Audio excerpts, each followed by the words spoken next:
Kananta ora tak paringake. Kula saking mriki mencolot mriku menggunakan kekuatan tendangan tanpa bayangan.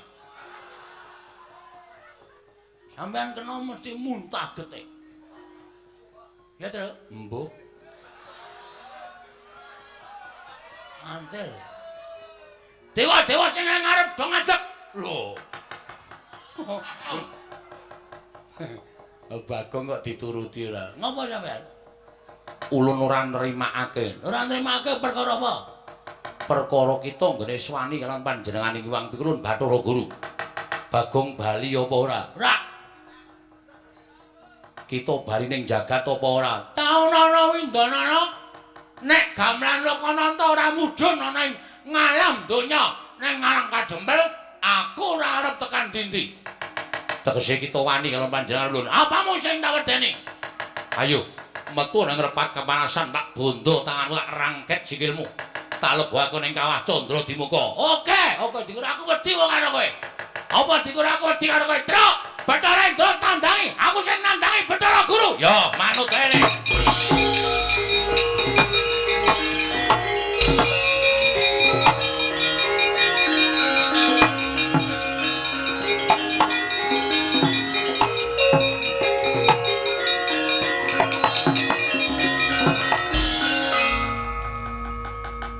Ulun dawuh kelawan Indra kon ngundurke Bagong, kok Bagong ya pinter le gawe alasan.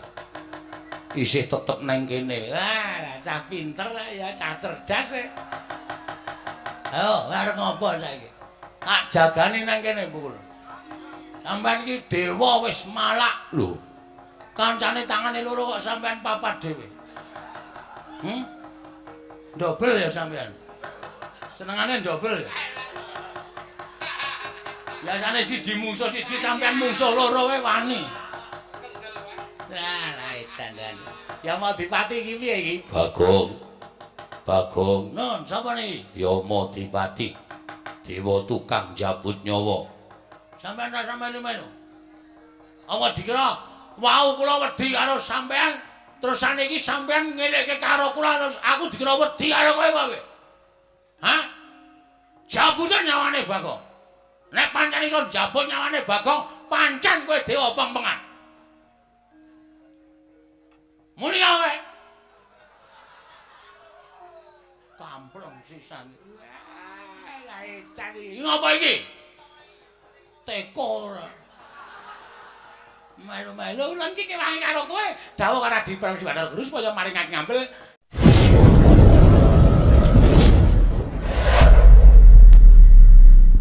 Dina minggu kon teko ndone bapak ora teko. Lah ngapa? Do ukur seragam kok.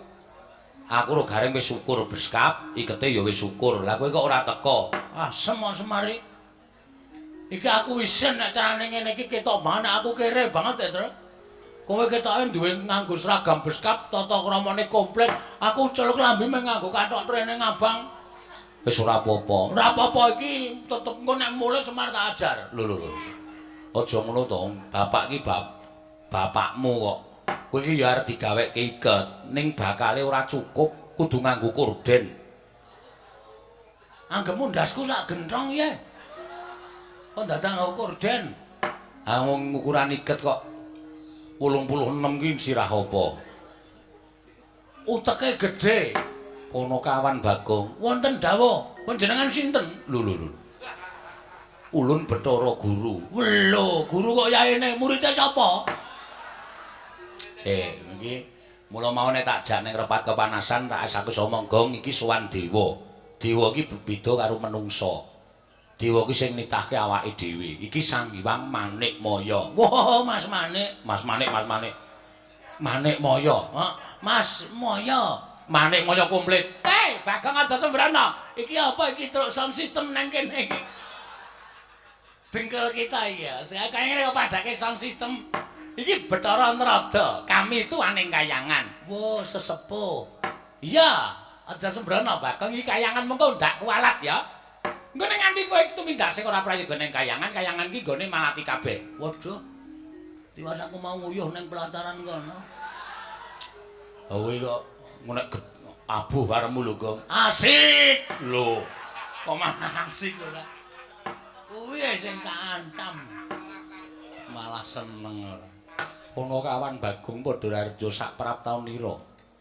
Pangestunipun Iwang Pikulun Bathara Guru.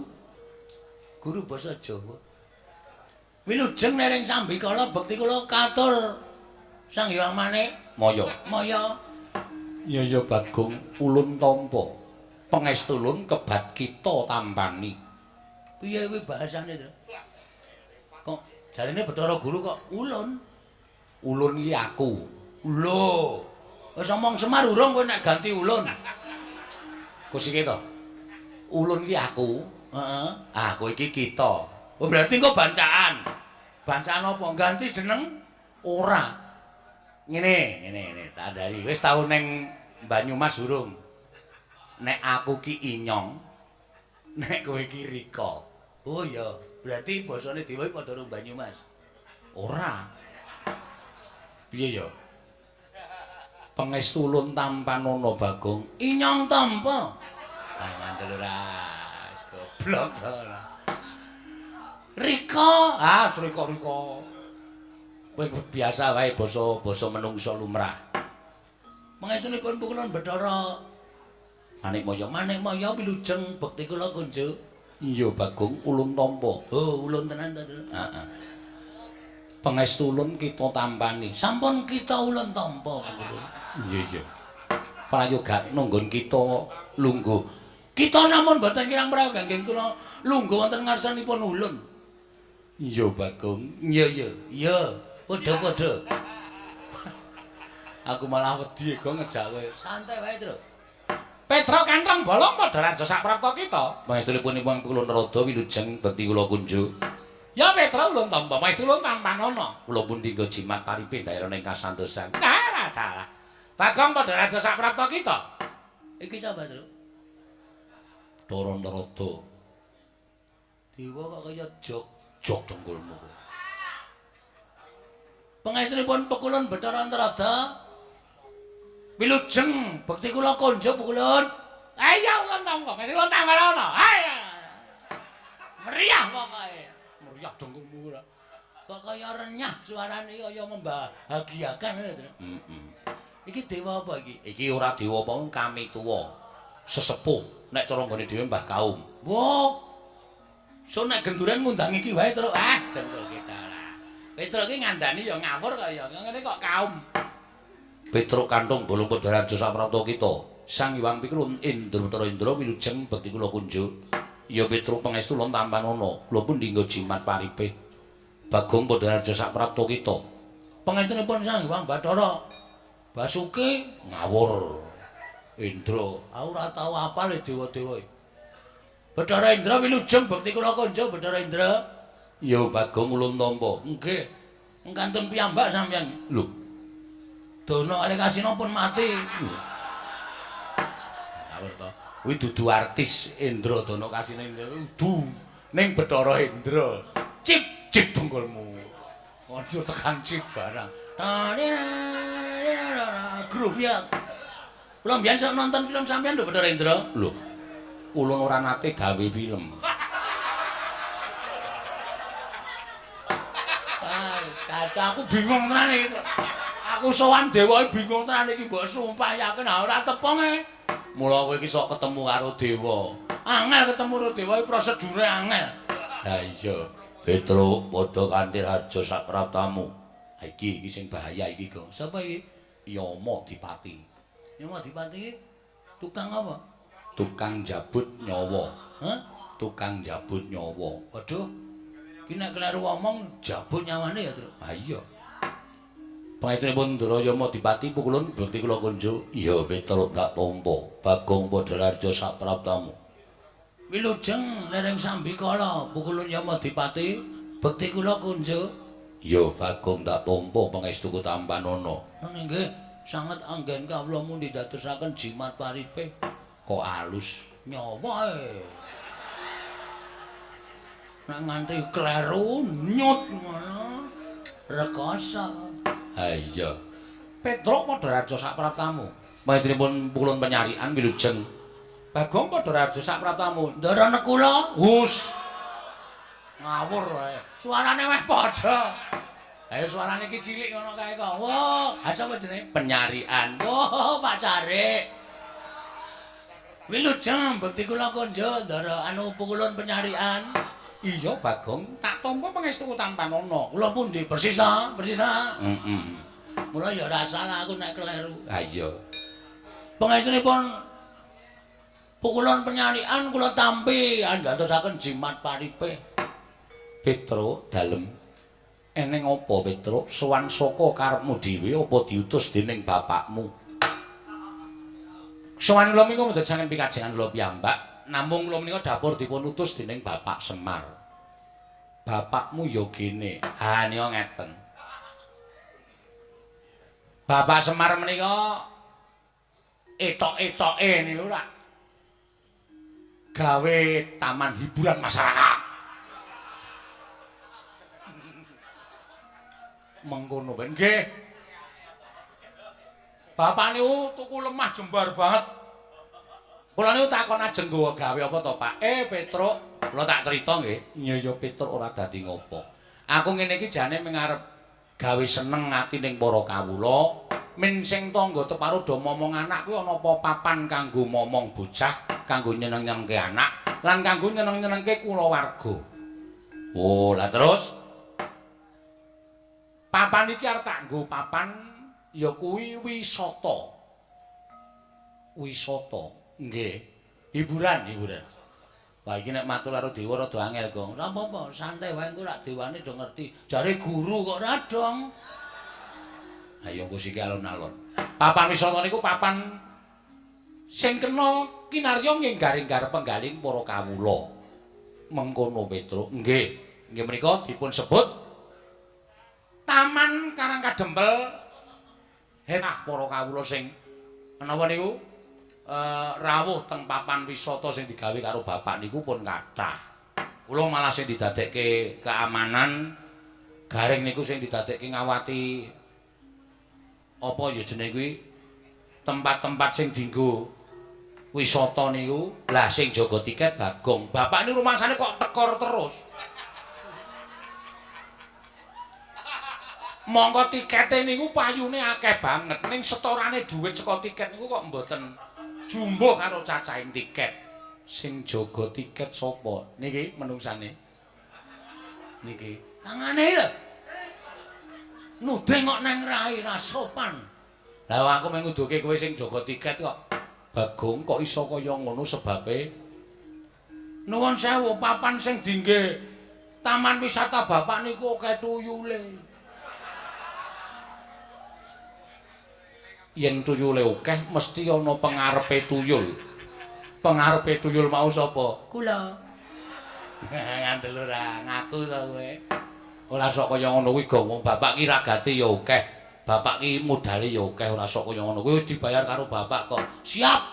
Mulai besok aku tertib to. Iya, dadi kowe iki nek ngapusi ngono kuwi jane malah konangan wong cacahe tiket ki per A misale 5.000 ngono kuwi tikete iki diitung 5.000 ping pira sing payu ngono kuwi diitung karo bapak.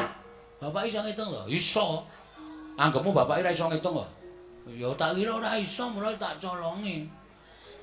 Anggere ana kira-kira wong ngelak tak kei dit tuku es teh. Takon nukokke susuke takon ngepek. Aku tuku rokok ya sak slop sisan. Aku jenenge gawe tekor. Ora kena. Kuwi bapak jane wis ngerti ning bapak meneng wae. Aku jadi dipecat ya terus ora. Lah terus wigatine sowan ning Kayewangan. Lah supaya nyukupi sarta nuwun sewu, taman menika ketingal sae wilujeng niku tata carane wong Jawa sing dienggo karo bapak utawa teng Karang Kadempel niku mriki niku kudu diruwat. Kene ngendi taman wisatane bapak niku kudu diruwat kanthi carane tatane wong Jawa niku nanggap wayang. Monggo bapak niku nuwun sewu nek kon mayang apike ra jamak-jamak. Monggo bapak niku ming kon ngruwat. Lah bapak bingung lek ajeng nyuwun ngampil gamelan niku teng pundi. Tumuli piyambakipun nemut nek duwe adi inggih menika nuwun sewu Kadang Taruna Sang Hyang Manikmaya sing kagungan gongso nami gongso Kyai Lokananta. Jane nggih bapak niku pun kula pringgake wong bapak ile mayang ra apike gamelane wesi wae. Kok wong mayang rung karo anape kok gamelane dadak saka kayangan kok nek nganti penontone gelo. Ya ora, bapak iki urung ngerti nom-nomane bapak nek mayang ape lho. Bapakne wong mayang entekke sindene. Siane dan tenan kok.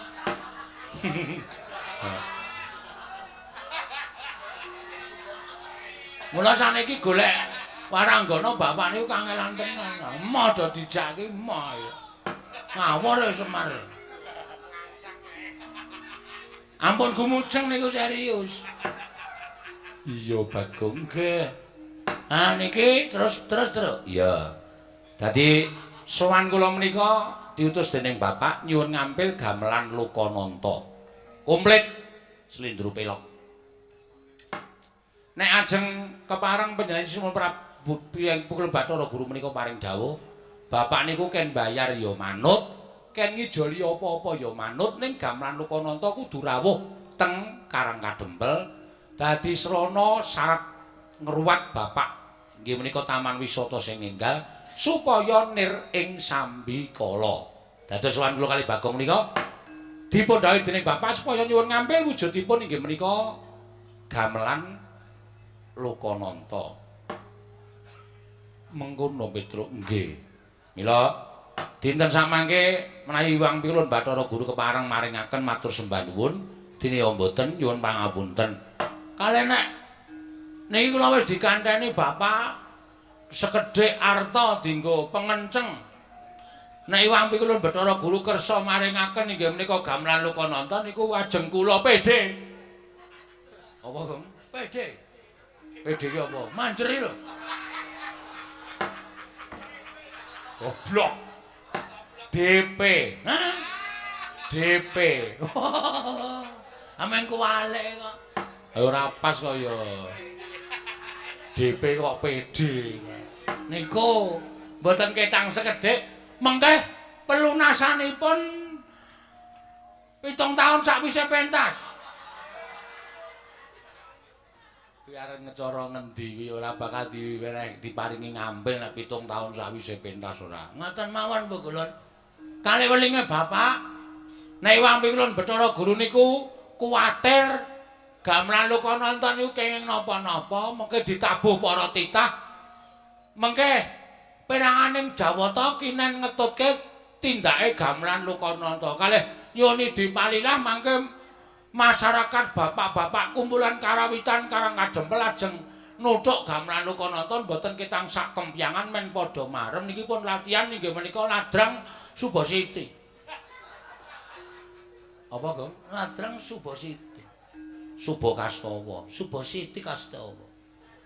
Jenenge digabung-gabung ora apik. Nek diparengke dene mboten nggih mboten napa-napa. Kakang Rodo, menawi kados pundi Kakang? Ketingalipun namung sepele ning tumrap kula kok dadi gawe. Adi, nyuwun pangapunten. Kakang Semar menika Kakang Ismaya, menika Kadang Paduka Werda. Mila menawi wonten bot repotipun Kakang Semar menika meskipun Adi Prabu Bathara Guru sampun ngantos panjenengan menika awal maringaken ngampil gamelan Lokananta badhe kaboyong wonten ing Karang Kadempel. Malah tumrap kula menika satunggiling pakurmatan tumraping Adi Pramesti Bathara Guru. Ing atahipun paduka menika Kadang tinemu taruna nanging tasihipun penggalih dening Kadang Tinemu Werda inggih menika Kakang Ismaya. Leres kendhanipun Bagong, menawi kuwatir wonten menapa-menapa tindake gamelan Lokananta menika dipun tutaken para Jawata. Indra ingkang kadhawan supados ketutaken sak kanca rawangipun para dewa ketutaken lampahing gamelan Lokananta. Waton sampun ngantos dados tutawi damel murkanipun Kakang Semar. Menawi ngantos paduka Adi Pramesti Bathara Guru menika mboten maringaken gamelan Lokananta, mesti kemawon Petruk wangsul wadul kalian bapakipun. Nek nganti Petruk bali wadul karo Semar, dalah Semar ngamuk teng kayangan Warataya. Sapa sing arep wani karo Semar Badranaya? Saya nek pun mubal-ubal pusakane wujud entut. Wah, menika wah bebayane. Leres Bu Kulon kula wingi bar opname 7 dina. Mergane dintuti Semar. Setan ta kok. Lho, karo bapakne kok senengane ngono kuwi. Pas cangkeme. Kon mijeti nggon sikil ki muni iki lho nggon bokong iki kok kaya linu-linu. Tak Demek nggon bokong ki metu matut ngono. Pas banget lho, langsung raiku biru. Kowe ora nilai to? Ora. Kowe iki cen setan kok. Kowe iki sedulur ning mungsa. Ha kowe iki wis bola-bali ngapusi lara wingi lara ngapusi tak tileki tak nei dituke tak golek tukoke jeruk ya rong dina mari. Karena kuwi teknik tak nggo golek dhuwit. Oh, edian ora. Pancen aku edan. Heeh. Ngaten Kakang. Nggih. Nanging ngantos Semar menika mangke murka. Hal tapi sinten iki badhe wantun ngaran Semar. Nanging tumrap kula menapa dipun ngendikaken Kakang Semar lumantar Petruk menika sampun nerak pacak nerajang perbatang. Nerak pacak nerajang perbatang perkawis menapa? Dipun menapak-menapakno Kakang Semar menika titah. Mangke riyen titah menika rak lairipun nanging batosipun Kakang Semar menika Jawata, Sang Hyang Bathara Ismaya. Nanging wiwit nalika semanten sampun mapan wonten ing jagat sampun pinten-pinten abad laminipun. Mila Kakang Semar menika sampun dipun setrakaken boten dipun akoni dening kulawarga Kadiwatan. Nanging tetep dados titah sawantah. Mila menawi wonten jamak lumrahing titah ingkang wantun badhe ngampil dhateng uba ramping ing Kayiwangan, tontonan ing Kayiwangan. Tentu kemawon kula mboten maringaken. Nuwun sewu lho. Menawi paduka paring dawuh mboten maringaken menika mangke menawi Semar tumuli minggah wonten ing Kayangan malah mboten prayoga kedadosanipun. Langkung-langkung nek nganti anake Semar loro niki midhanget panjenengan mboten maringaken gamelan Lokananta bari kaboyong wonten ing Karang Kadempel. Lha nek bocah loro niki nganti ngamuk sapa sing arep nandangi kridane wong loro niki? Ora taya kowe. Petra niku anggap kaya ngeten iki ning Digdaya kliwat ukur. Luwe-luwe niki. Sing teng mburi kula sing mripate kaya ndok ceplokan iki.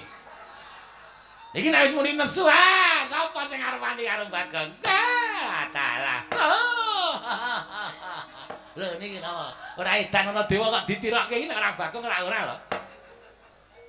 Inggih Kakang Rodo, nanging tetep badhe kula mboten nglilani menawi gamelan Lokananta kaboyong wonten ing jagat.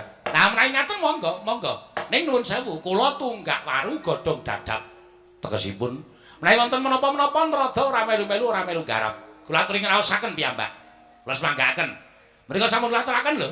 Tunggak waru godhong dadap, Narada ora melu-melu, ora melu garap. Nek ana moga-moganing titah kalih menika kula semanggaaken adhipun renggalang kridanipun Petruk kalihipun Bagong. Haripun sampun dipun utus dening bapakipun pados nyuwun ngambil gamelan Lokananta di Kakang Narada kasinggihan mekaten. Petruk dalem mesti wae Petruk wis midhanget. Nggih. Gamelan Lokananta kuwi tontonan ing kasuwargan. Oh nggih. Gamelan Lokananta kuwi wujute uba ramping ning kasuwargan, uba ramping ning Kayiwangan. Ora saben titah bisa nyuwun ngambil gamelan Lokananta. Nyuwun ngapunten, Mbul. Ingin nyuwun ngambil menika sanes kula ning bapak. Sing nyuwun ngambil nika dudu Petruk ning bapak. Nadyan bapak kita kuwi titah. Nyuwun ngapunten. Ngendikanipun para sepuh, ngendikanipun para pinter bapak menika mboten titah. Ning nika dewa Sang Hyang Bathara Ismaya. Nanging bapakmu wis ora dianggep kulawarganing Kadiwatan. Bapakmu wis dibuang ngono ing jagat tegese bapakmu kuwi dudu Jawata. Bapakmu kuwi mung titah semantah. Oh ngaten. Iya, dados kesimpulanipun keteranganipun kula nyuwun dawuh. Dipun paringaken ana mboten? Panakawan Petruk, ulun ora mlayogyani, ulun ora maringake. Mboten maringaken? Ora Petruk. Nggih sampun mboten napa-napa. Gong, piye iki? Piye? Sukses ora? Di-PD saiki apa engko? DP. PD ora. Di DP saiki apa engko? Nek wis siap DP-nen. Ning wong iki gamelan Lokananta iki ora dikeparengake tedhak ning jagat, ora itu diboyong ning Karang Kadempel. Bagong, nun. Gamelan Lokananta mboya entuk diboyong marang jagat. Mboya entuk diagem dening bapakmu ning Karang Kadempel nggone bakal ngruwat papan wisata ing mapan ana ing Karang Kadempel Bagong. Keterangane pokoke intine gamelan Lokananta ora entuk di gawa ning jagat, ngoten? Iya. Nek nganti kula lapor bapak, ulun ora wedi. Ulun ingkang bakal tanggung jawab. Berarti Sampeyan mboten ajrih kali bapak kula. Ora wedi Bagong. Nek ngonten timbangane kula bali ning ngenten mawon. Entuk ora entuk ajeng kula suwun ngambil. Nek nganti sampeyan mboten biar mengentukaken maringaken gamelan Lokananta kula boyong wonten ing alam donya. Ora ujan ora kaul. Noyah-nayah Baskara titi mangsa. Bagong mboten ajeng wangsul. Nadyan Bagong dikon wangsul, kula ora arep gelem. Nek perlu kula kudu tanding kali dewa-dewa sing do tata tirik-tirik teng rene. Kula ora wedi pikulan.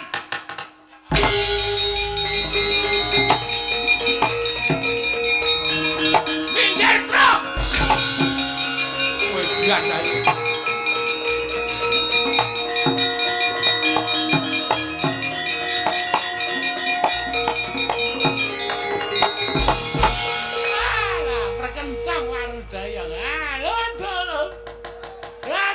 Tenan. Ning ngarepe dewa kok salto. Nandhake nek aku ban kuning karate. Nyepelekke ora. Kanthi dasar apa sampeyan ora ngeparengake gamelan Lokananta digawa ning jagat? Monggo sing nyilih Bapak Semar. Ora ngono kuwi pukulun. Bagong ulun dewa, kita ora basa. Wis ora peduli. Tak basana nek ngargai mangkele Bagong. Ora wedi aku. Yen kita wani karo dewa apa kita ora wedi cemplungake ning Kawah Candra Dimuka. Kulina aku nek dicemplungke jugangan wae. Kawah Candra Dimuka, Gong. Ya Candra Dimuka apa? Neraka. Wit. Tenane to? Tenan. Kuwi papan diku nggodhog wong-wong sing salah-salah kuwi diobong nang kono. Ora wedi aku. Lho. Gong, ora edan. Ora wedi. Aku kulina cedhak geni gedhe. Aku kulina ngobong boto. Ora wedi aku. Panas wis ora pempan karo aku. Yen ngono kita wani karo dewa, sing tak wedeni apa mau Bathara Guru? Memper kok ora ndek murid wong watek-watek akemu kaya ngono. Arep nganggo jeneng Bathara Guru nek ora tumindak sing apik mung disuwuni ngambil iki kelange apa ta? Kelange ana apa ta? Ora kela, mengko gamelan Lokananta tak kondurke ning kayangan utuh. Sak kecere. Ora bakal ana sing cicir. Tabuhe ya wutuh, ora bakal tak ganti. Nggo ngopo aku? Aku ya duwe gamelan Lokadrim. Kamu Lokadrim kok tok pamer-pamerke kowe lha piye kempule kowe nek dituthuk iso kaya wong getah. He. Piye ra gleleng. Ning kempul tuthuk iso mubeng gayor. Kuwi ngenani ndase sing ngempul. Wong gamelan resi dipamerke. Paman-panen to mboten. Nek mboten entuk, kula ora wedi. Kula nek ngamuk teng kayangan niku kulina. Pun paringke nang mboten pikulun. Tetep ora ulun paringake. Kepiye? Di, aku aturi angkat lho, Di. Bagong sampun ngantos mengatur menika mbok sampun ngantos pendherek menika damel kayangan menika geger. Nek kayangan geger men diamuk Bagong rak saru dipun presani dening para titah wonten ing jagat. Kepiye? Balen ana pinangga. Sampeyan muni piye? Bagong gamelan Lokananta ora tak paringake. Kula saking mriki mencolot mriku menggunakan kekuatan tendangan tanpa bayangan. Sampeyan kena mesti muntah getik. Ya, Tru? Mbok. Antel. Dewa-dewa sing ngarep do ngajak. Lho. Kowe kon dinggo kok malah ngadeg ora. Parang mboten kok ulun. Tetep ora ulun paringake. Kula hitunge 3 kejeping paningan. Nek pukulun tetep mboten maringaken, mboten wonten wiyosing pangandika paduka Hyang Adi pukulun. Maringaken gamelan Lokananta dhateng Bapak Semar kula boyong wonten ing Karanggadempel. Nyuwun pangapunten nek kepeksa Bagong mboten gadhahi tata krama wonten ing kayangan Bathara Indra.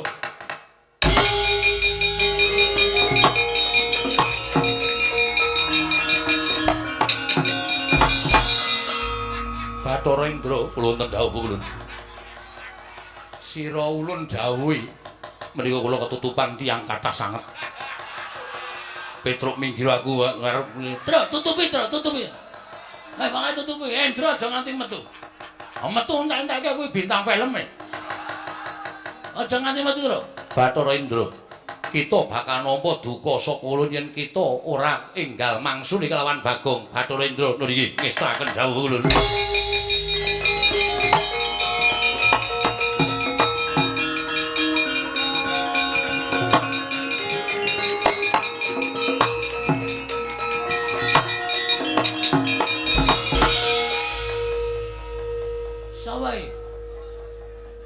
Ulun Bathara Indra. Weluh edian. Ulun putra nomor 4 Iwang Pikulun Manikmaya Atmaja ingkang angka catur. Anake Bathara Guru ki pira? Akeh Bagong. Sapa wae sing mbarep sapa iki? Ulun dhewe mboya apal. Aku dene apal kowe anake Bathara nomor 4 kok karo mbarepe kok ora apal. Ulun ora ngerti. Iki piye kok malah cacah jiwa iki piye iki? Wong arep tantang-tantangan kok malah takon barepe sapa ragile sapa barepe sapa ya wis ben barepe wis nyambut gawe ragile urung nyambut gawe ngono wae sampung. Bagong kok dituruti ora. Ngopo sampean? Ulun ora nrimakake. Ora nrimakake perkara apa? Perkara kita nggone swani kaliyan panjenengan Iwang Pikulun Bathara Guru. Bagong bali apa ora? Ora.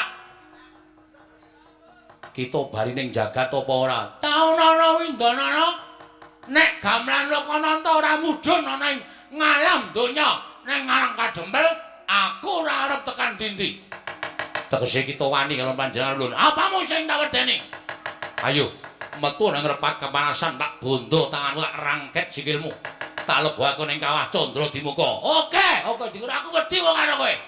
Apa dikur aku wedi karo kowe? Truk, Bathara Indra tandangi, aku sing nandangi Bathara Guru. Ya, manut wae.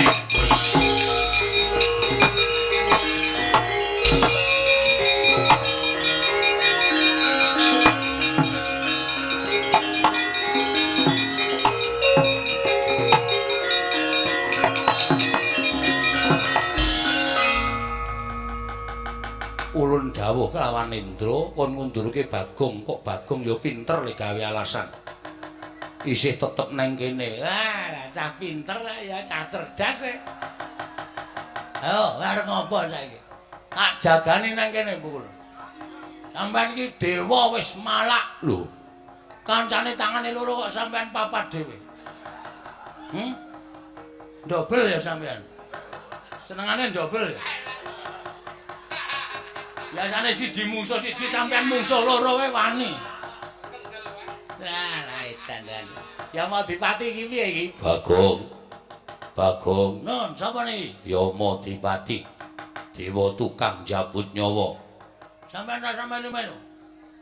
Apa dikira wau kula wedi karo sampeyan terus saniki sampeyan ngelekke karo kula terus aku dikira wedi karo kowe wae.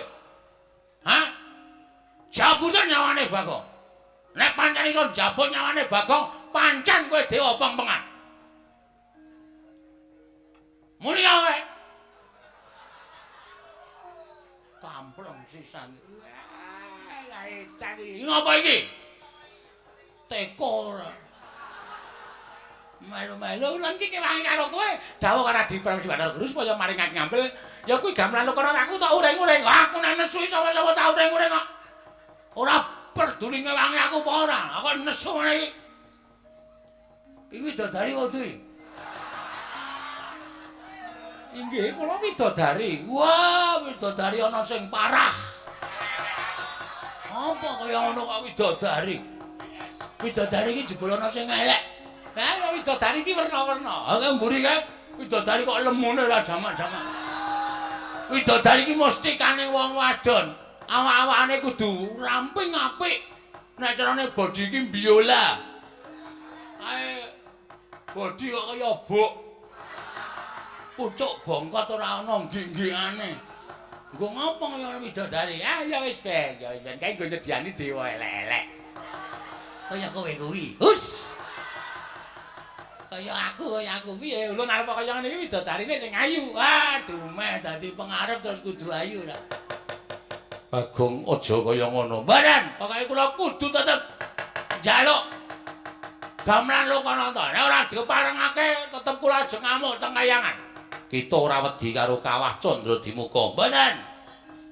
Kawah Candradimuka niku ngerti karo kelakuane titah. Dadi nek umpama ana titah sing tumindake apik, cemplungke teng kawah mung merga saka karep sampean, merga sampean sengit karo titah wau, Kawah Candradimuka ora ngobong karo titah mau, mesti ora kobong. Nyemplung kawah ya kaya ning dedaratan, kaya ora kena geni. Ning nek pancen wong niku dosa tenan, ora usah cemplungke kawah, deleke nggon pinggir wae mateng menungsane.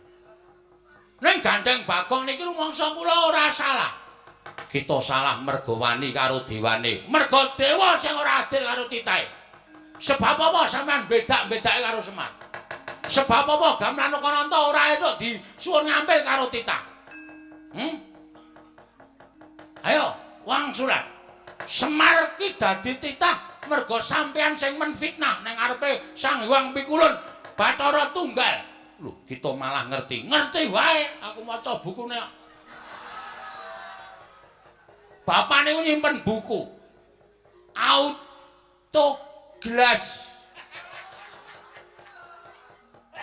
autobiografi Semar Badranaya.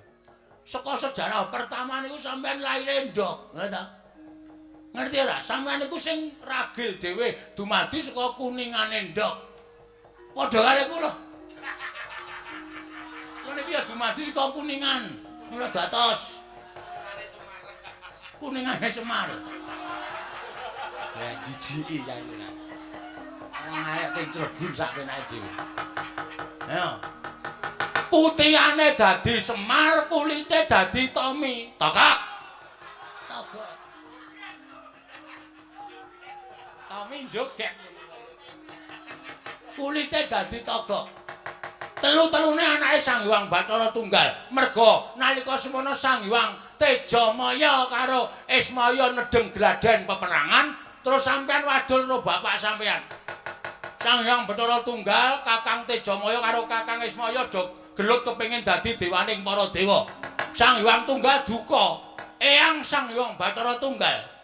Kita kok nyebut eyang. Lho, aku anake Semar. Semar anake Bathara Tunggal. Bathara Tunggal ki Mbah Kakung. Dadi aku iso nejarahke, kula iso nejarahke. Sang Hyang Tunggal murka. Kok dadi kaya ngono pakartine Tejamaya karo Ismaya. Diprepeki wong loro niku, Semar kalih Togok. Ning jaman semana jenenge Tebok Maya karo Ismaya. Iya. Terus dikon mangan pagring Gunung Pagring Jagat sisih kulon karo Gunung Pagring Jagat sisih wetan. Togok berusaha mangan nganti cangkeme diambak-ambake suwek. Semar niku duwe go partikel, gunung diserot, mula wetenge kebuak brongkalan niku. Nek arep nggo uruk mang bedel wetenge Semar. Terus do didukke nang kayangan. Kowe leha-leha dadi dewaning para dewa. Semar ngrekoso ning jagat ning kepengin nyuwun ngambil gamelan. Ora entuk iki terus saiki keadilanmu menyang endi Pukulun? Keadilanmu menyang endi? Sampeyan ora tresna karo sedulur, sampeyan ora tresna karo sedulur sing mangsia-sia urip ning jagat. Ming disini gamelane kok ora entuk. Wong kok le malak men kowe. Ya Madipati, ajar kowe. Ayo. Macem-macem. Aku rong tutuk le koja. Inggih. Ngono. Lho, ya Madipati. Aduh Pukulun kula malah tratapan. Kowe jajal njabut nyawaku. Aku isih urip kok jabut untumu modal. Ompong kabeh kowe. Yo. Ya ngati-ati lho ya Madipati, ngati-ati. Sembrono tenan. Kok tekan semono kok mung ngitung kowe. Nek Semar karo Tejamaya anu Siwa Togok gelem dadi dewa, kowe kapan dadi dewa? Ora kelakon kowe. Ora kelakon ana Sang Hyang anu Manik Maya, catur bojo. Nilakanta. Kurang ajar to karo dewa kok ngunekke sak pinake dhewe. Sang Hyang Purwacarita, Purwareja, Purwakerta. Ora ana. Rumangsane ora. Ning kok saiki bareng dadi dewa sombongmu minta ampun.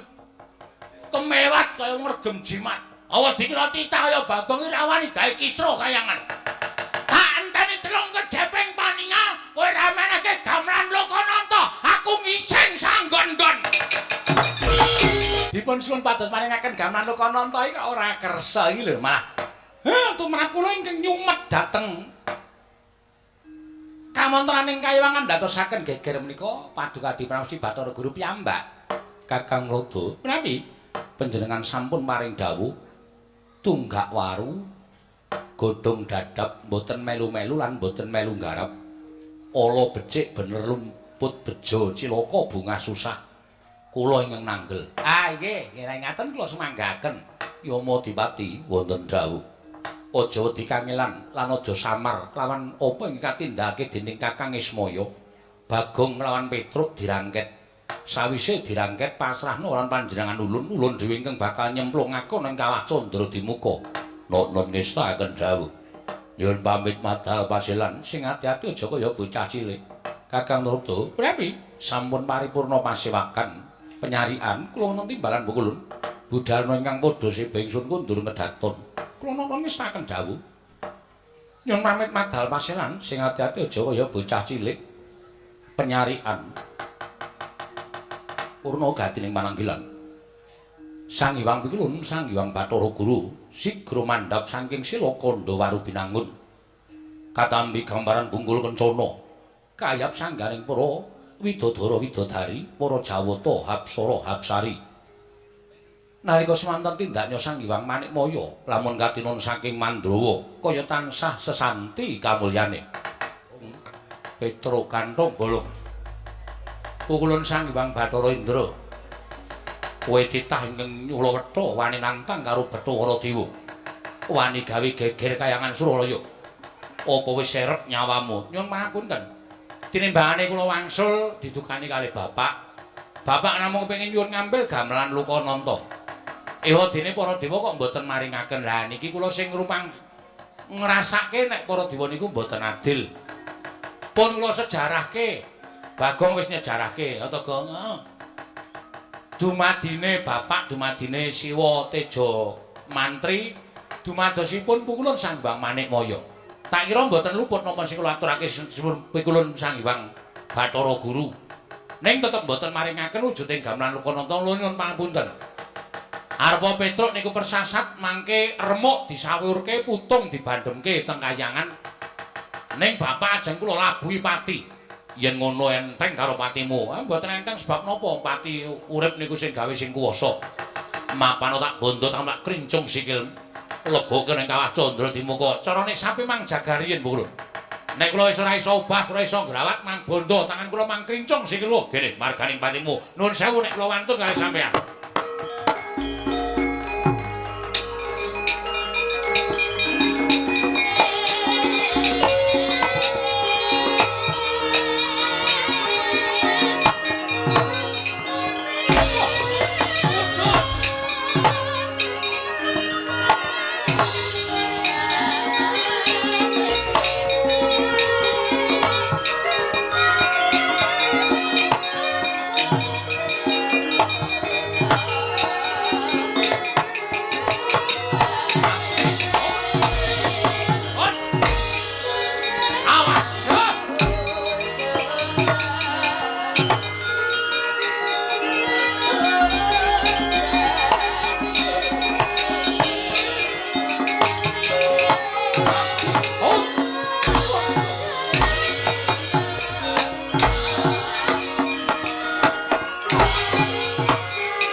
mati kok. Hah? Mati aku. Kaya kena jemparing dadaku kok kekuatanku ilang kabeh ya, Kong. Aku iso omong ngene iki ning ngobahke jenthik wae ra iso. Aku ya ae. Semua dadi lemes kabeh ngene iki. Kowe nggo obat kuat ora nggowo. Men iso obah. Obah wae aku seneng lho jane. Ayo sambato. Kena daya kekuatan pusaka kaendran ora lumpuh aja tundang Bathara Indra Petruk. Lah sampean sombong. Sampean umuk. Ayo nek wani tangan kosong. Truk. Aku arep madhep rono angel. Otot bebayu kaya ilang kabeh iki piye iki? Mengkari mata-mata sing ketap-ketip. Wah cilaka ya aku ya ngono iki. Wah wis mati iki cemplungke kawah Candra di muka. Ora usah wedi karo mati le. Nek perlu awak dhewe mbelani bapak tekaning pati, awak dhewe nyemplung kawah. Nek pancen awak dhewe engko petungane karo sing gawe urip ki ora salah. Kawah Candra di muka ora mempan mobong karo awake dhewe. Tenane? Tenan. Kuwi buku ngendi sing ngomong ngono kuwi? Lho, nyatane jaring para kiai, para pepundhen kae nek wong ora salah cemplungke kawah ki genine ora kuat ngobong karo awake dhewe. Muga-muga ngono ya, Tru. Ha iya. Ayo. Ayo saiki nglawato. Kula mboten saged nek pancen sampean kendel tenan. Ayo. Mangluari kekuatan sampeyan tiba teng awak kula. Ayo. Aku culke, kayak ana kekuatan Bathara Indra sak asik kaya. Wila suarane Bagong kok isih kaya ngono. Sapa kuwi? Bathara Brahma. Weh. Kowe dewa apa kowe? Dewa geni. Nah aku nyilireke. Lho.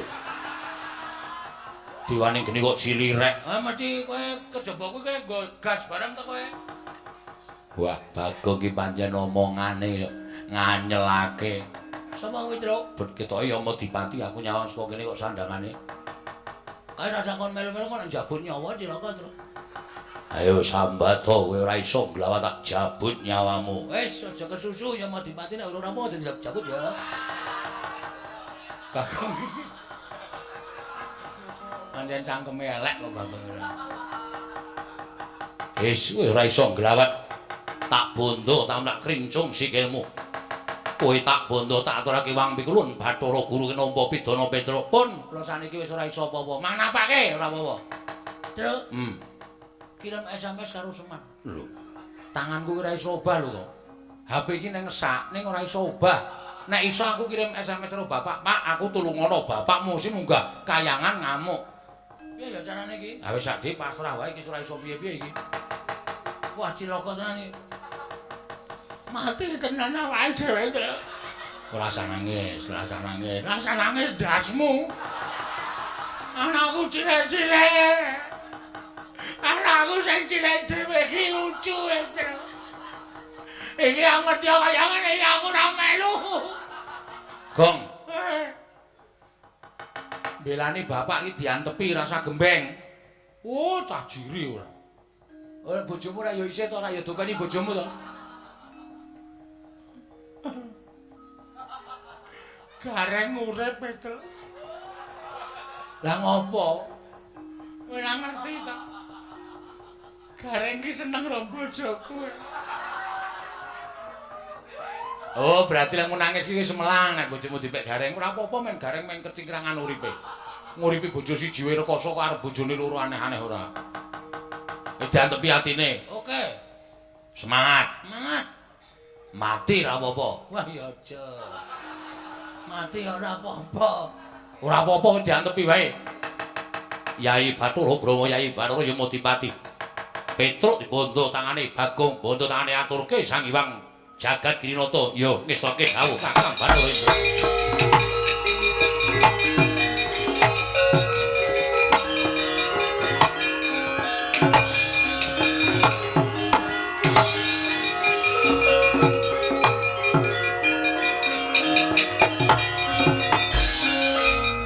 Bagong ya dibondo. Iya.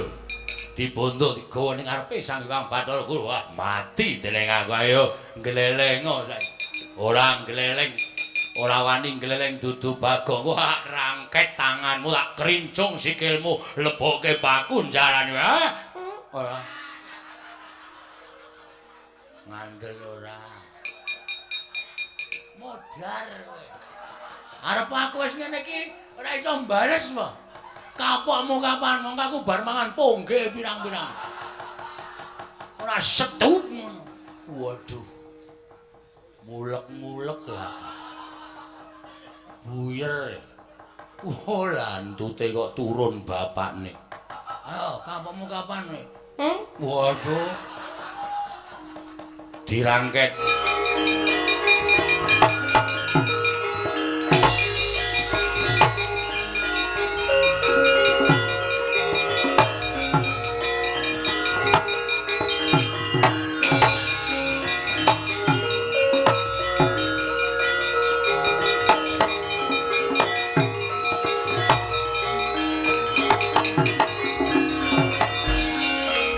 Kang samar pamoring sukma sinukmaya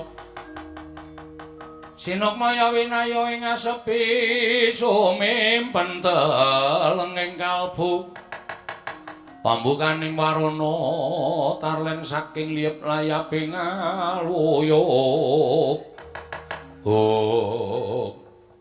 Panakawan Petruk lan Bagong wis dibondo tangane dikerincung sikile ora iso nglawat. Ayo saiki mara gage Sumbara iki oleh-olehane yen to titah bakal wani marang kadewatan.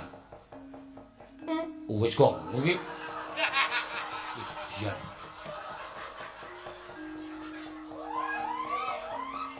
Bathara Indra wonten dawuh pukulun kok ora mbok plothot wetenge ing atas ning bali Marti Kundha manik. Asem aku mampu dhewe, Truk. Mumet aku. Salah ora. Edan kok kowe iki ora. Wis pokoke mumpung arep mati tak entek-entekke. Ndak engko malah dadi sangu malah ora prayoga. Kita bakal ulun cemplungke ning Kawah Candra Dimuka. Mboten wedi, kula mboten ajri. Mang cemplungke teng Kawah Candra. Cemplungke saiki. Nyakit. Licik kowe Bathara Guru. Nek pancen wani ayo aku balekno kekuatanku kaya mau. Obrak-abrik tenan kaya. Aku ora wedi lho Bathara Brahma, Bathara Indra, Bathara Yama Dipati. Ora wedi kabeh aku. Ning caramu ora kaya ngene iki lho. Gong. Wah kuwi heru kok. Oh. Tak kira nek Bathara Guru. Ayo balekno kekuatanku. Nek pancen kowe wani, balekno, ora wedi karo sapa-sapaku. Heeh. Sampeyan ora maringake gamelan Lokananta, tetep kula kali Bagong ajeng ngamuk teng Kahyangan Suralaya. Tetep kula ajeng ngamuk. Kita nadyan sumbar kaya ngapa ora bakal bisa nglawat. Sumbara petak aciya-ciya. Wah, basa Korea bareng. Apa, Geng? Basa Korea. Petak aciya-ciya.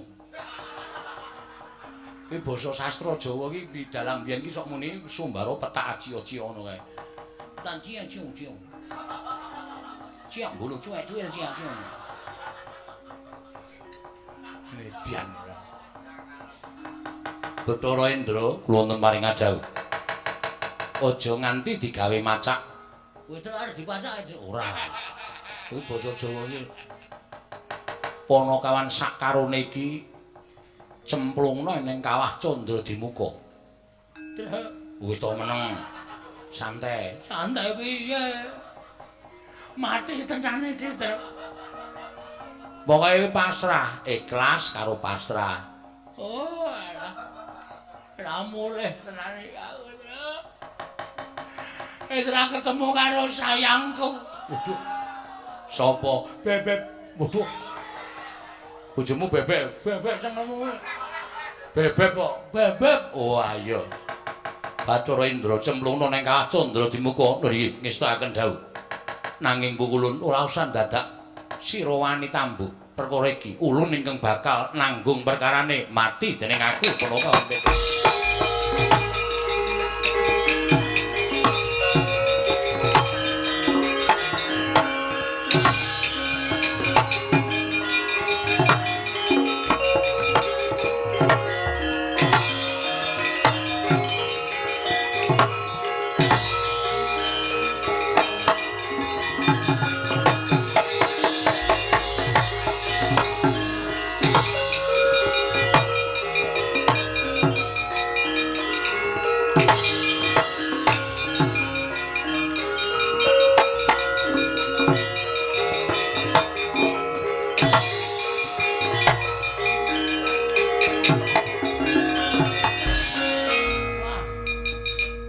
jarake adohe panase kaya ngene. Santai malah awak dhewe ora ngrasake lara kok. Buk mati.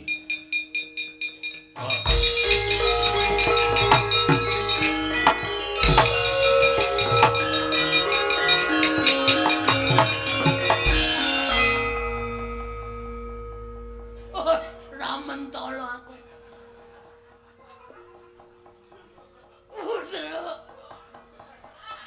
Petruk.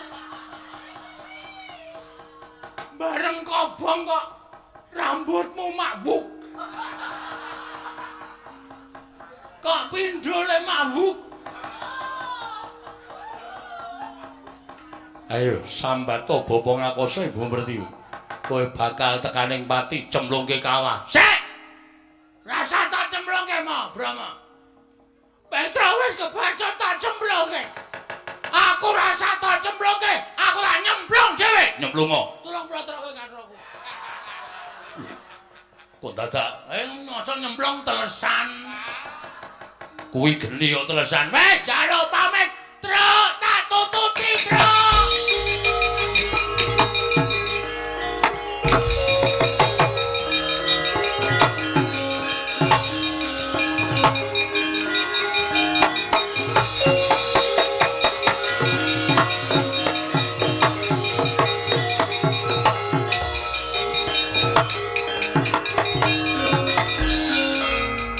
Mubal genining Candra Dimuka cinemplung ing Lurah Petruk lan Lurah Bagong. Eling-eling titah ingkang boten ate klepetan dedosan nadyan keladuk wani kurang geduga. Gejol kumarucul parandina damel suka sangganipun ingkang sami wuninga. Dadya kanugrahan tumraping Lurah Petruk miwah Lurah Bagong. Tanggap Sang Hyang Jatimurti wis ngawuningani Lurah Petruk lan Lurah Bagong manjing telenging Candra Dimuka. Mulat Sang Hyang Asih Pranaya Sang Hyang Bathara Wenang Sidra niyup saking dirgantara manjing kawah Candra Dimuka.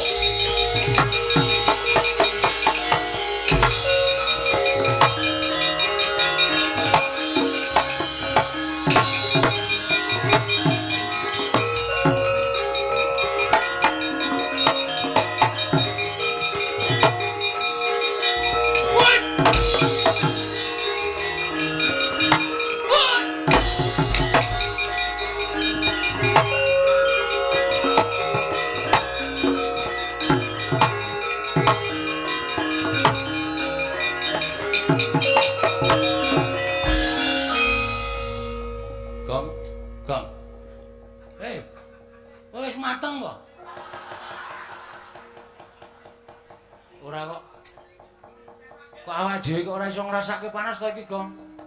Padahal kiwa tengen geni kaya ngene, Truk. Heeh. Teng jlerit ora karu-karuan teng brengok. Nyawa disiksa pirang-pirang. Candra Dimuka. Wih, dian, Truk. Kan ana wong dikethoki late bola-bali, Truk. Kae wong gaweane goroh. Ngapusi. Berarti aku sok ngono kae ya, Truk. Aku sok goroh ra. Medeni tenan. Heeh. Kae wong kok sirahe dipalu pecah gathuk meneh, palu pecah gathuk meneh. Kae wong sing pikirane wong pinter ning dienggo pinteri wong liya. Wah, dan ana wong matane dicubles paku sok ae, Cuk. Kae gane wong injen. Aduh. Ngopo kok aduh? Aku kulinae. Aku kuwi karepmu kowe. Aseme bojomu barang tak injen yo. Warna-warna ya basiksane ya, Truk. Heeh. Kaya ana sing di slamet wetenge mangan barang haram. Oh, mangan iwak-iwakan sing ora entuk dipangan kuwi, dipangan iki wetenge disumeti kaya ngono kae. Wedan. Oh, kaya ana bokonge disodok. Disogok nganggo apa jenenge iki? Apa jenenge wesi kae, Truk? Kae gaene ngentut sak nggon-nggon. Awokno kabeh ya. Berarti pasek sangku medeni ya, Truk. Oh, medeni. Mripate dicoblos, ta wis sok nginjeni ya. Sok goroh lambene ketok ilate. Wah, nyemelangi ya. Ning ya ana sing kae diobong murup malah guyu cekakaan. Diobong murup guyu cekakaan. Kae saking dosane ora iso dinapura nganti dadi penghuni neraka. Dadi jim, dadi setan. Kae ora ngrasake lara kae kaya ngono kae. Mergo saking jahate. Ketoke kowe prek. Duapure ora. Aku ora ngopo-ngopo. Sing kono kok ketok ya.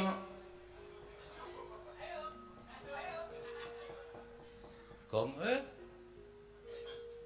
iki cah cilik kok dosane akeh banget. Kamplang mencrat. Ora ngerti iki sapa iki? Sapa ya? Sang Hyang Bathara Wenang. Mulai dhewe cemplung kawah ora apa-apa iki mergo ana iki. Waduh, pemadam kebakaran. Waduh.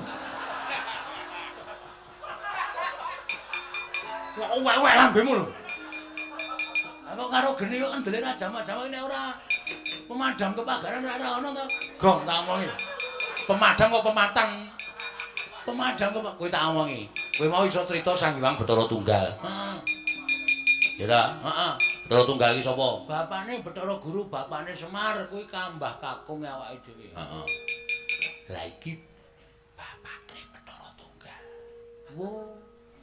Kakek buyut. Heeh.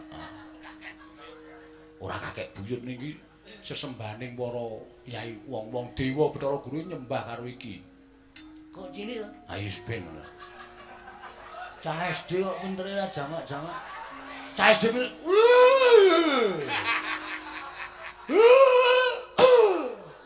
ngapa ya, Trek? Jengkel karo aku. Kowe meneng rasah cerewet, aku tak matur. Oke, wong nyambung rembug tak sikut cangkemmu kowe. Meneng. Ya. Radong meneng ndak engko adikku kualat. Ya. Bekti kula Bulun. Iya. Petruk ndak tampa, pangestu ulun tampanono. Dadi wiraswara akeh.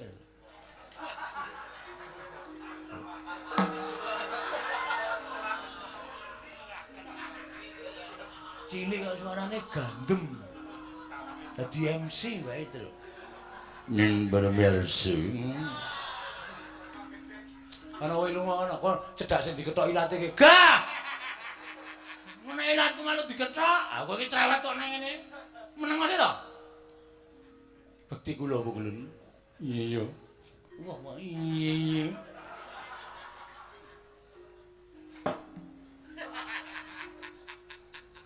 Petro dalem Bulun. Marmane kita ora ngrasake panas mergo saka daya ulun. Nggih, kula sampun ngertos. Wedan. Ampun. Wis meneng. Ulun sak pejagung kelawan jeneng kita, nedya mitulungi kelawan jeneng kita Petro. Kula, iya Petro. Mergo apa ingkang dadi karepaning bapakmu mau becik dene Bathara Guru kesasapan tumindak angkara budi candala. Bathara Guru ingkang duwe watak sewenang-wenang dheweke ngrumangsani dadi diwaning para dewa, tumuli ora tresna asih kelawan titahe kuwi kleru. Nggih, Bu Kula. Mula ulun ingkang bakal maring pitulungan kelawan jeneng kita. Matur sembah nuwun tanpa pepindhan. Nanging sadurunge kita ayo ulun entasake saka ing kawah Candra Dimuka, kita ulun kanthi ana ing Ngundarandir Bawana Petruk. Sakmenika? Iya, Petruk. Ha nggih nderek mawon. Ing kantong bolong yen ora apa-apa. Eling ana satriya Wiratama. Kebat kita tut wuntat kan laku Jandra ulun munggah ana ing Ngundarandir Bawana. Sawetara bakal ulun paringi kanugrahan lan kita kudu bisa minangkani apa dadi utusaning Semar mboyong gamelan Lokananta. Nanging ngaten parang ulun kula natun nderek, monggo ulun kula dherekaken Petruk bareng kelawan panjenengan ulun. Nggih.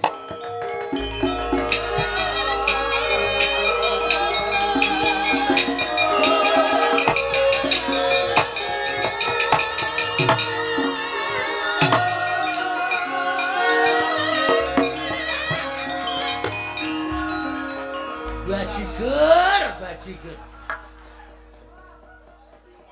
Petro iki ora sadar ya.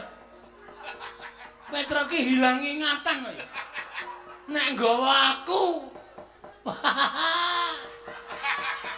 Dijak karo si sama mau cah SD mau. Petro ayo nang kantor kepala sekolah monggo kula dherekaken.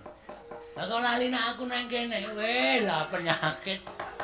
Wis, piye iki aku nang Kawah Candra di muka mongko ora ana sing mitulungi karo aku. Gom, yo. Mangkat. Kae uteke ra dinggo ya, Jan. Komeng yo mangkat. Kowe iso mabur ki mergo apa, Truk? Aku ki ra iso mabur ya, Nyok. Ulun piye, Petruk? Bagong mboten saged mabur. Ulun lali.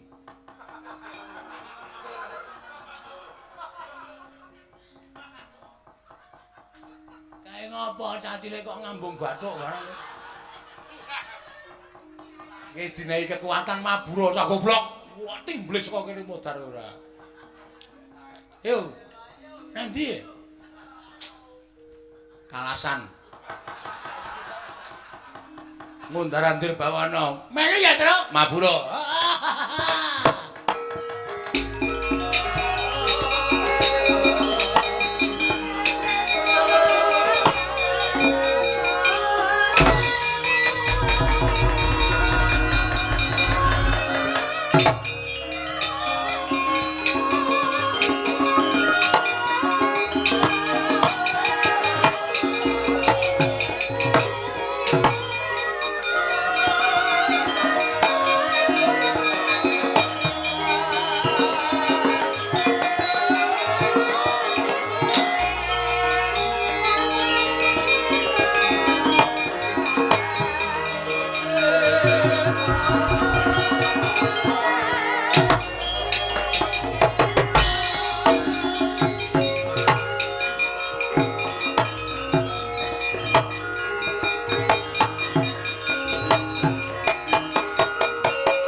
Kaya ngenteni silming Pallawa gabus kumambanging Sila Kresna.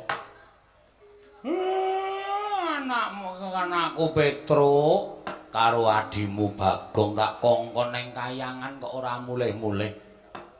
Apike dislameti wae Pak dianggep mati. Kowe iki dulur tuwa kok omonganmu ora kepenak. Karo kakangne kok karo adine kok kaya ngono. Lah ora witekno nek diutus ora sowan-sowan mrene. Monggo ya mingkon nyilih gamelan Lokananta. Ora jane bapak iki arep ngopo to? Aku arep ngresmekke papan wisata sing mapan ana ing Karang Kadempel. Ya kuwi Karang Kadempel Edupark. Ingkang wis dadi sarta iki arep tak bangun saya apik saya becik. Wah, luwih prayoga iki, Pak. Mula arep ngruwat aku ben supaya slamet kugati supaya Semar mbangun Sinduku Suma Edupark. Monggo iki golek ning buku apa wae ora ana nek ora digawe dhewe pancen ya ora iso. Pancen sak jatosipun sak menika ringgit purwa menika dah saged nuruti dhateng menapa kemawanipun para penonton lan kemawanipun para masyarakat. Wonten ingkang ngersakaken lampahan ingkang pakem, wonten ingkang boten pakem niku ya kudu diaturake kanthi lega-legawaning penggalih. Bener. Perfect. Apa sing tak omong iki perfect. Perfect iki apa ya, Pak? Perfect iki metetet. Wah, edan ora. Dong. Prefek kok metetet. Wis kaya ngono kuwi sak ngertiku wis ngono kuwi. Mula kang sangka kuwi Bagong, anu Gareng. Warataya. Aku ki lam-lamen Bagong kok ora sowan-sowan ki dadi nyebut Gareng kowe kleru Bagong. Kok ngene iki rasane wong tuwa nek kangen karo anak. Wong nggih. Bapak ora kangen kalih kula. Kowe iki ya tak kangen ini gandeng rupamu elek aku. Ora tau kangen karo kowe. Wedian bapak iki manyen. Omongane sok nyelekit ning nek ora nyelekit kok udu semar. Kok ada yang ngesokke sendok pirang-pirang? Wah, yo ngrungokke wong kono-kono. Si Petruk karo Bagong kok ora katon. Kakangku cah bagus. Sejatine aku ki rak duwe sedya to. Sedya apa? Sedya ya kuwi ngerti dhewe. Ana ing sisih kulon Karangkadempel kae rak katon rame banget. Kae papan wisata kanggo kawula masyarakat sak Karangkadempel. Pokoke nggonamu mbok. Iya. Oh, ya syukur mar nek kowe iso mbangun kaya ngono. Ana karaokene ora? Wong tuwa kok senengane sing dialap kaya ngono. Aku lagi seneng ajar nyanyi. Ora kena. Kowe iki wong gerangan kok aneh-aneh ora? Ya ming ngomongi kae papan kanggo nggareng-garati, kanggo nggareng penggali kawula masyarakat sak Karangkadempel ning iki pancen aku duwe niat ngresmekke kanthi cara papan mau arep tak ruwat. Ya kuwi aku bakal mbabar. Clear tegese aku bakal ngaturake pasugatan ringgit. Oh, isih kurang ora wiyagane, Men? Isih kurang akeh. Nek entuk wong kowe ya ngerti dhewe nek aku ki baut ngempul. Weh. Iki ngempul wis entek kempul pira? Anggere ngempul turu, ngorok kempule kolu. Turu ngorok kempule kolu. Ning ya tak melu andil nggonmu ngresmekke. Ora apa-apa. Ning iki aku rak duwe penjangka lho. Penjangkamu apa? Gandeng aku kira gablek. Ya kuwi uba rampe. Mula jane Petruk karo Bagong ki tak kongkon ning kayangan. Lho, ngopo? Sowan adimu Manik Maya. Lah terus wigatine? Nyilik ngampil gamelan Lokananta supaya rancak. Ning kok wis pirang-pirang dina iki kok ora bali. Saya suwe atiku saya kumesar kaya ninggal jejabang ana ing tepining Balumbang Kakang Tejo Mantri. Semareka den prayetna samuriris eka balik titiyani gandayani trisanya purnama sasi gilar-gilaran ing tengah latar milang lintang Bima Sekti ing mar piye Kang Togok ora ya ora pangling karo watake Manik Maya anane kowe karo aku nganti wujud kaya ngene iki rak merga digawe sinten sing kapitunan sinten sing ajeng cilaka wah lah kok dadi gumregah pikirku nala Gareng kowe tunggu Karangkadempel Kakang Tejo Mantri aku titip Karangkadempel karo mbilung reksanen aku tak nanjehke karo Manik Maya anak-anak endi ya.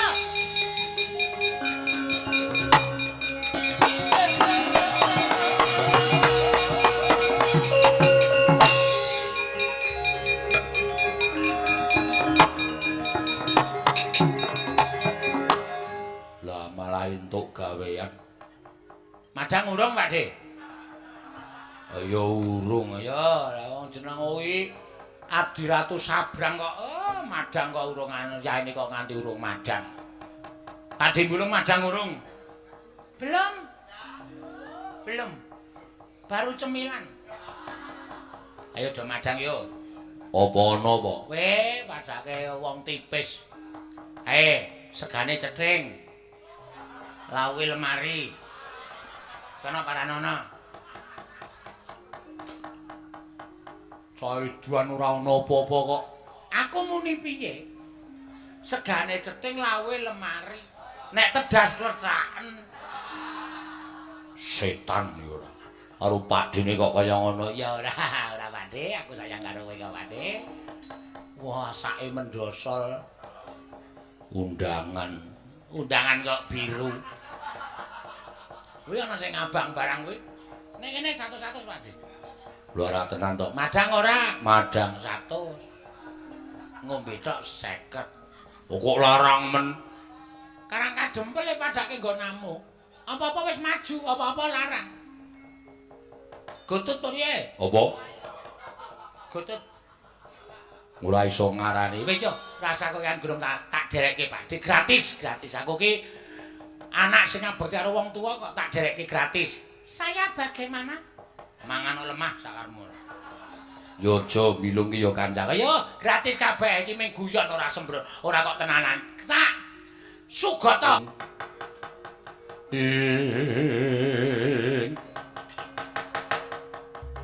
Sigra megeng napas Panakawan kekalih tanggaping gati Sang Hyang asih prana.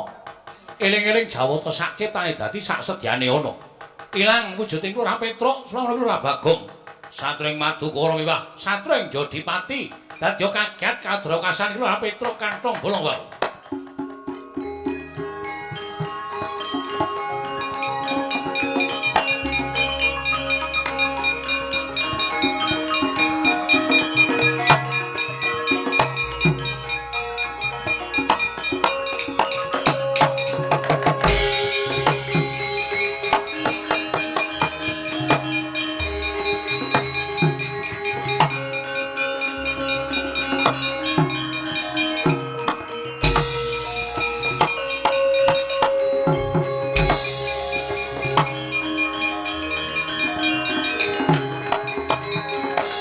Gonceng langit kelap-kelap katon lir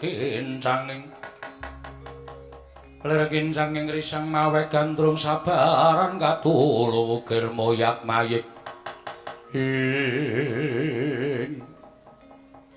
kita wis saling wujud Panakawan. Kula wujud menapa Wulun? Petruk wujud Raden Janaka Werkudara utawa Bagong wujud Raden Werkudara. Waduh. Truk. Delokna aku, Truk. Wah.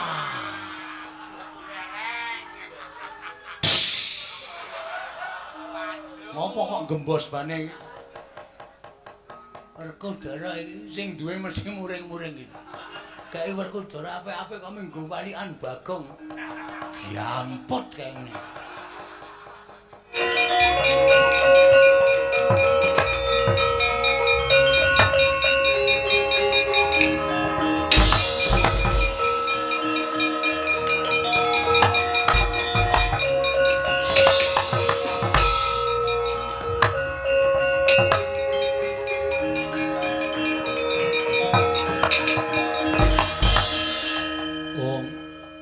Astuna sidang sekaring bawana langgeng iki kaya wayah ulun panengah Pandhawa Arjuna kasinggihan mekaten kula.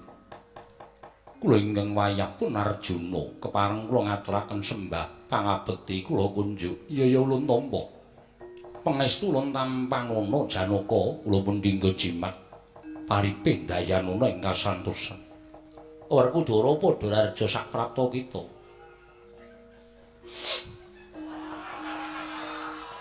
Werkudara padha raja saprapta kita.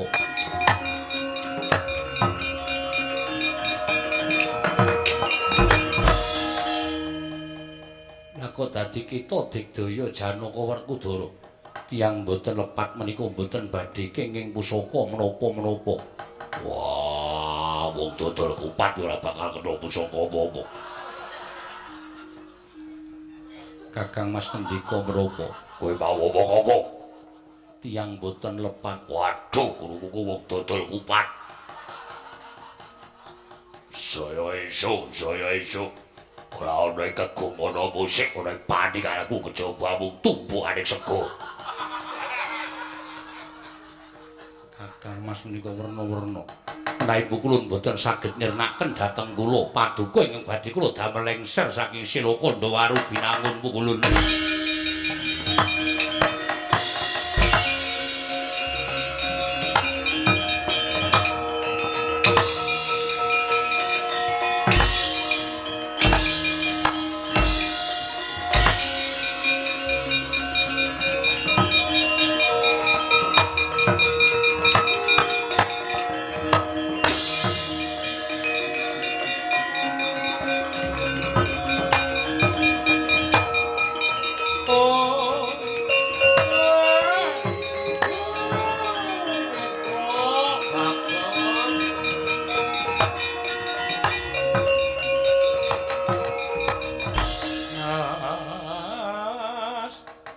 Udira kawang-wang gegono bang sumirat ing